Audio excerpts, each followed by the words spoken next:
Good morning, my friends. I'm Pastor Ben Hayes from First Baptist Church, Dadeville, Alabama, bringing you our thought for the day on this fantastic Friday. Now, I'm saying this on Thursday. Keep that in mind because I'm off on Fridays. But I'm praying that Friday will be fantastic for you, regardless of what the weather's like, regardless of what's going on in your life. And it will be fantastic if you do what I talked about yesterday and commit to humbly seek the Lord's will in every decision that you make. Don't forget this Sunday, big decision. Come and join us, 8:45 Bible study, 10 o'clock for worship. That's the decision you need to make today to be ready to attend because we got a great day ahead of us. God is going to move in power. I believe that with all of my heart because He is a good and awesome God. So come and join us on this Sunday. Right now, I have some bad news for us. This this devotional thought is not a happy one.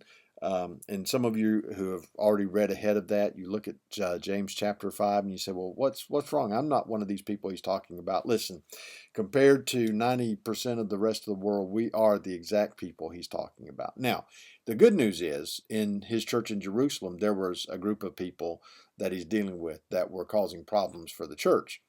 That's who he's talking about here. Listen, come now, you rich, weep and howl for your miseries that are coming upon you. Your riches are corrupted and your garments are moth-eaten. Your gold and silver are corroded, and their corrosion will be a witness against you and will eat your flesh like fire. You have heaped up treasure in the last days. Indeed, the wages of the laborers who mowed your fields, which you kept back by fraud, cry out, and the cries of the reapers have reached the ears of the Lord of Sabaoth, talking about God. You have lived on the earth in pleasure and luxury. You have fattened your hearts as in a day of slaughter. You have condemned, you have murdered the just. He does not resist you. Listen. Most say, well, hey, that's not me, Pastor. That's not me. And you're probably right. It's not, because you're probably not guilty of holding back wages. You're probably not guilty of doing these things that he talks about.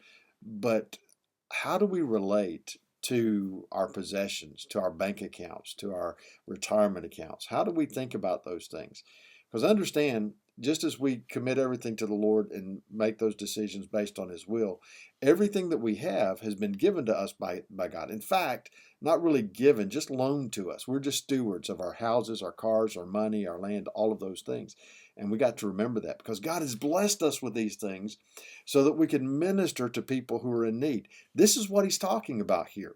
There were wealthy people, probably within the church, because he's writing to the church in Jerusalem, to Christians in Jerusalem. Sometimes we get so wrapped up in what we have and what we want to do that we forget that God has given us so many blessings so that we can bless others. From the book of Genesis all the way through the book of Revelation, God's call, His charge to us is to be a blessing to those around us, to use what He's given us to minister, to take care of the people around us. And so these people were wealthy, and He says, look, you've got it good right now. You're living in the lap of luxury.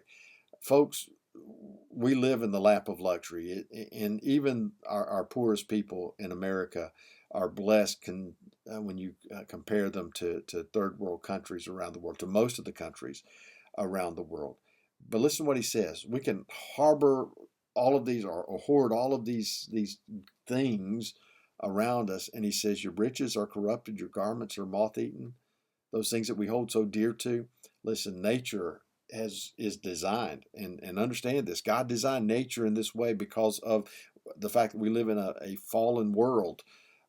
Nature is designed to destroy everything. If you park a car out in the field, I promise you, within a matter of a few months, it's not going to look better. It's not going to be better. It's going to begin to disintegrate. That's just the way of life. A house in a field, if it's not cared for, will begin to fall down. Even our gold and silver, he says, that which we hold so dearly, will be corroded. And at the end of the day, or at the end of life, when we face the Lord, we will be judged. Paul tells us this. He says, we will be judged as if by fire.